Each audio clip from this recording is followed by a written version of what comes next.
So I woke up this morning and felt this weight lifted from my face. And so I shaved it. And that burden was lifted. And now I feel fresh, reinvigorated. We won. And that's a great thing for America. And I'm not bragging or anything. I'm just saying, like, we won. And when I say that, I understand that half the country woke up. Where I woke up, it was like, I still got it. And I walked around and I was like, man, oh, that feels good. I also understand that half the country is waking up and they're in shock. They're upset. They're angry. They're emotional. And I get it. Where there's a win, there's a loss. But when I look at my fellow American citizen, I look at another team in the same league. And that's an important differentiation on the field. To use a football analogy, I'm not even into football. I just podcasted with Derek Wolfe, so now I got football on my mind for some reason. So I'm not mad. I'm actually happy. A lot of Americans would say discourse, division is bad. Political division is bad. And I would say, you're wrong. It's actually everything right that makes this America what it is, that makes this nation great. Because without the debate, the drama, the suspense, without the primaries, without the political discourse, what would we have? Well, we'd have North Korea, Iran, Venezuela. But instead, we have this lead up and all this anticipation, and you wake up that morning or you stay up all night. I was in bed by 9. And you wake up and you won, or you lost. So the greatness in this nation is the discourse. As long as we understand that just because you're on the other team doesn't mean you're in a different league or you don't deserve to play the game. I think what this reflects is American citizens via a win in the popular vote and the electoral votes that wanted substantial change. And I know why he won. I made the prediction a week ago. Not because I'm a gambler, because I'm guessing, but because I pay attention. And what I paid attention to is the national media.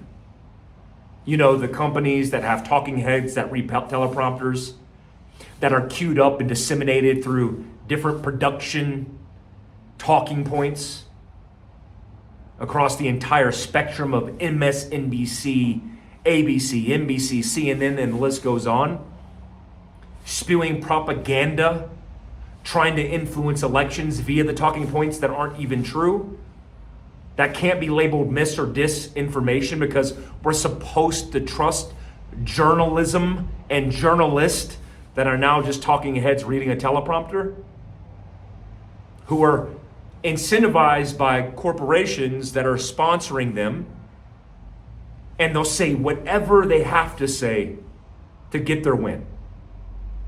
I think what this demonstrated as the American people see this unfold before their eyes is that the system that spews the propaganda, that has the talking heads, that has the talking head politicians who can't say anything more than talking points for 30 minutes, has no more substance or context on policy or in things that are important in nature to govern and run a nation, is the truth.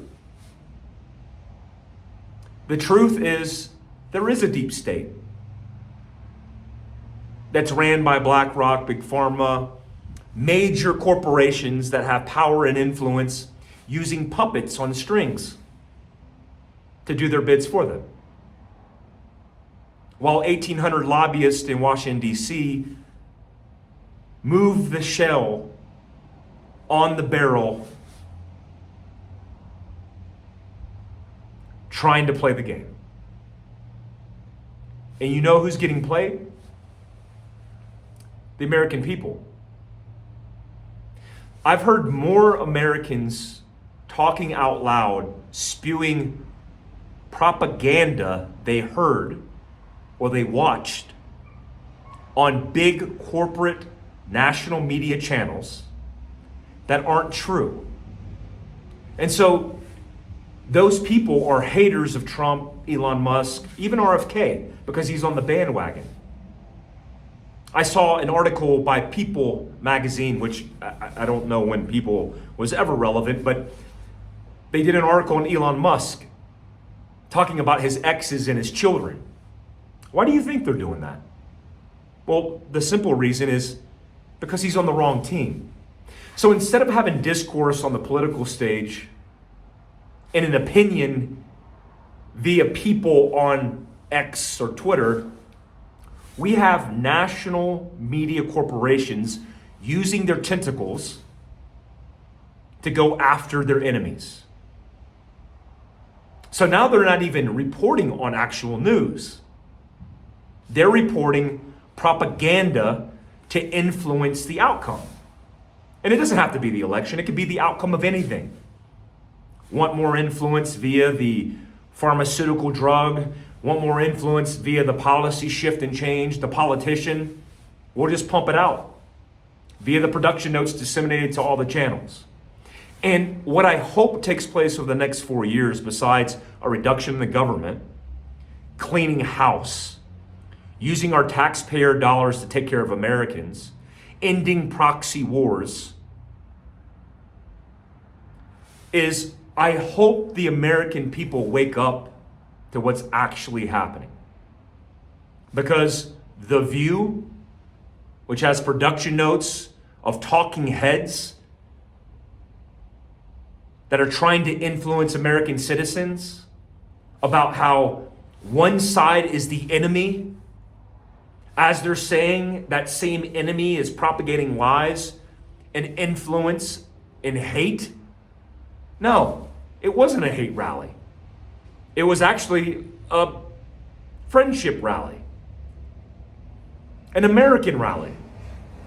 Because in Madison Square Garden, there were Black, Latino, men, women, Jews, Christians, Muslims, together united behind their candidate.